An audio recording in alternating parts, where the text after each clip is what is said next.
13 जून 2025 को ईरान के शहर धमाकों से हिल गए, जिससे शांति का भ्रम टूट गया।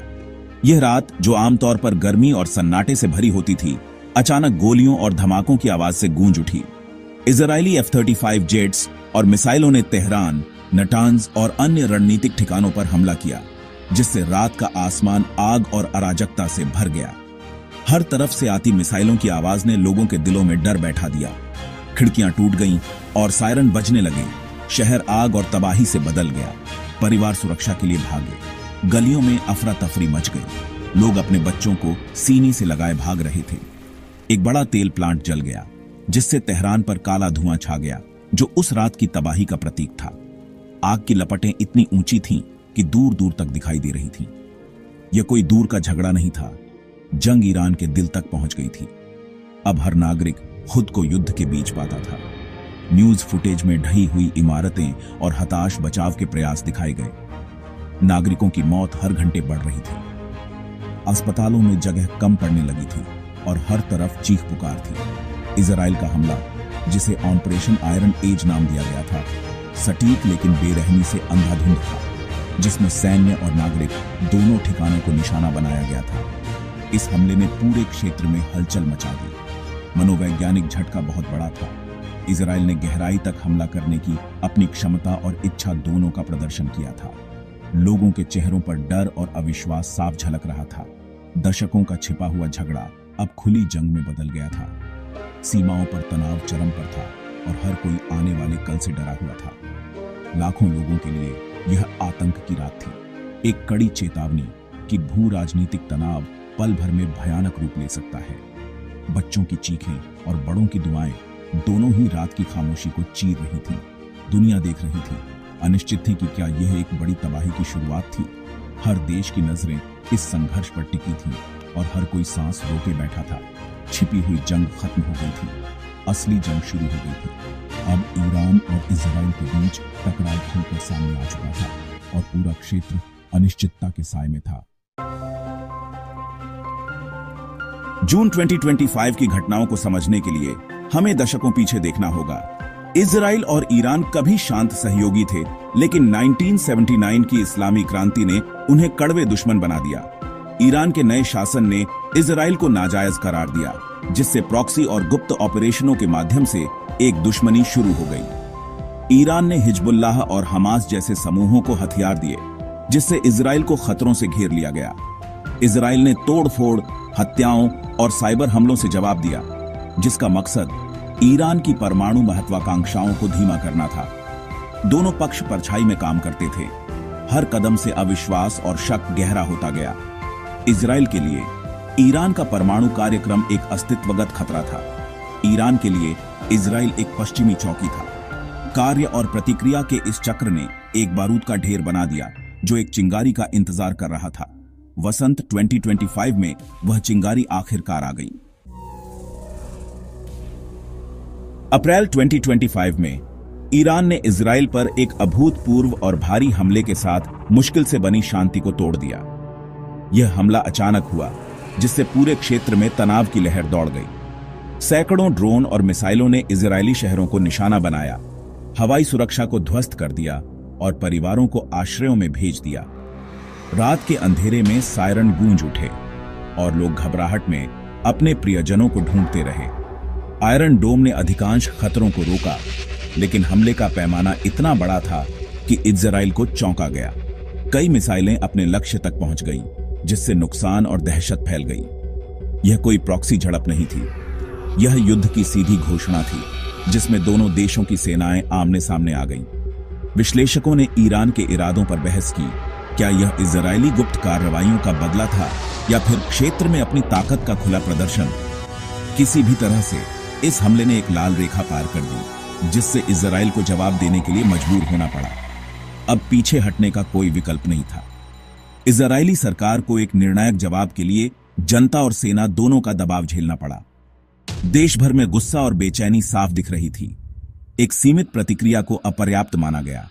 प्रतिरोध को बहाल करना था और इजराइल को अपनी सुरक्षा के लिए निर्णायक कदम उठाना जरूरी था। निर्णय लिया गया, ईरान की सैन्य क्षमताओं को पंगु बनाने के लिए एक बड़ा अभियान शुरू किया जाए। जिससे भविष्य के खतरों को रोका जा सके। जैसे को तैसा का युग समाप्त हो गया था। अब हालात पूरी तरह बदल चुके थे। ऑपरेशन आयरन एज शुरू किया गया, जिसमें इजरायली वायुसेना और विशेष बलों ने मिलकर कार्रवाई की। दांव कभी इतने ऊंचे नहीं थे। पूरी दुनिया सांस रोककर इस टकराव के नतीजों का इंतजार कर रही थी। ऑपरेशन आयरन एज 13 जून 2025 को शुरू हुआ। ईरान पर एक सीधा जबरदस्त हमला। इजरायली F-35 जेट्स और लंबी दूरी की मिसाइलों ने परमाणु स्थलों, मिसाइल कारखानों और IRGC कमांड सेंटरों पर हमला किया। नटांज की संवर्धन सुविधा पर हमला किया गया, साथ ही ड्रोन और मिसाइल कारखानों पर भी। इजराइल ने पावर ग्रिड और संचार केंद्रों को भी निशाना बनाया, जिससे शहर अंधेरे और भ्रम में डूब गए। तेहरान के पास एक तेल प्लांट में लगी भीषण आग ने एक स्पष्ट संदेश दिया, कहीं भी सुरक्षित नहीं है। IRGC खुफिया प्रमुख मोहम्मद काजिमी सहित उच्च पदस्थ ईरानी अधिकारी मारे गए। नागरिकों की मौत बढ़ गई, जिससे सैन्य और नागरिक लक्ष्यों के बीच की रेखा धुंधली हो गई। इजराइल का उद्देश्य प्रतिरोध को बहाल करना था, लेकिन एक व्यापक युद्ध को भड़काने का जोखिम था। यह क्षेत्र तबाही के कगार पर था। ऑपरेशन आयरन एज ने दुनिया भर में हलचल मचा दी। अमेरिका ने इजराइल के आत्मरक्षा के अधिकार का बचाव किया, लेकिन संयम बरतने का आग्रह किया, सीधे हस्तक्षेप से बचते हुए। अमेरिकी सेना हाई अलर्ट पर थी, खुफिया जानकारी और मिसाइल रक्षा प्रदान कर रही थी। यूरोप ने तनाव कम करने का आह्वान किया, जबकि रूस और चीन ने इजराइल की निंदा की, उसे क्षेत्र को अस्थिर करने के लिए जिम्मेदार ठहराया। संयुक्त राष्ट्र सुरक्षा परिषद विभाजन से पंगु हो गई थी, कार्रवाई करने में असमर्थ थी। अरब देशों ने सार्वजनिक रूप से इजराइल की निंदा की, लेकिन कुछ ने चुपचाप ईरान की सैन्य हार का स्वागत किया। बदलते गठबंधन और टूटी हुई प्रतिक्रियाओं ने एक खतरनाक शून्य छोड़ दिया। दुनिया देख रही थी, व्यापक युद्ध की ओर फिसलने को रोकने में शक्तिहीन। इसके बाद तेहरान ने बदला लेने की कसम खाई और पूरे देश में गुस्से की लहर दौड़ गई।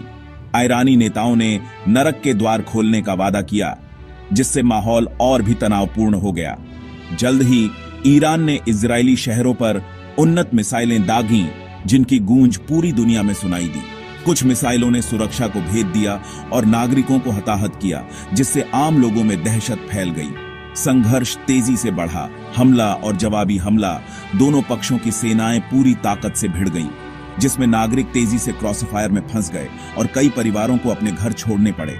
ईरान के बुनियादी ढांचे पर हमलों से वैश्विक बाजारों में तेल की कीमतें आसमान छू गईं और ऊर्जा संकट की आशंका बढ़ गई।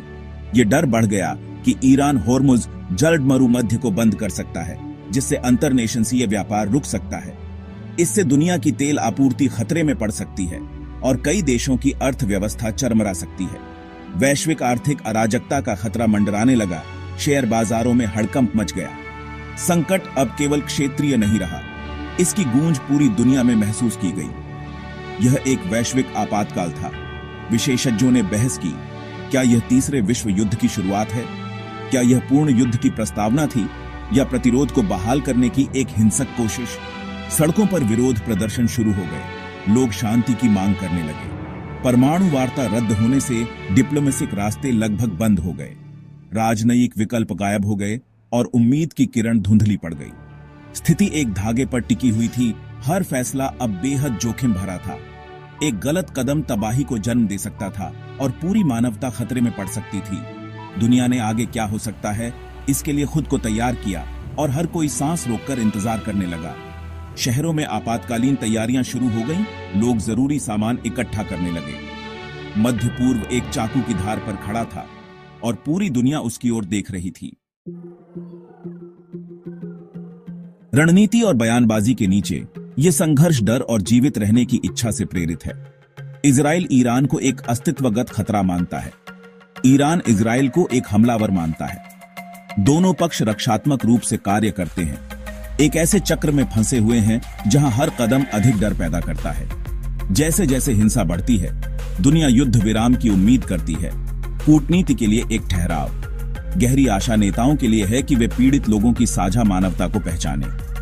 विकल्प एक पूर्ण क्षेत्रीय युद्ध सोचने के लिए बहुत भयानक है। इस बुरे समय में दुनिया गुस्से पर ज्ञान और युद्ध पर शांति के लिए प्रार्थना करती है।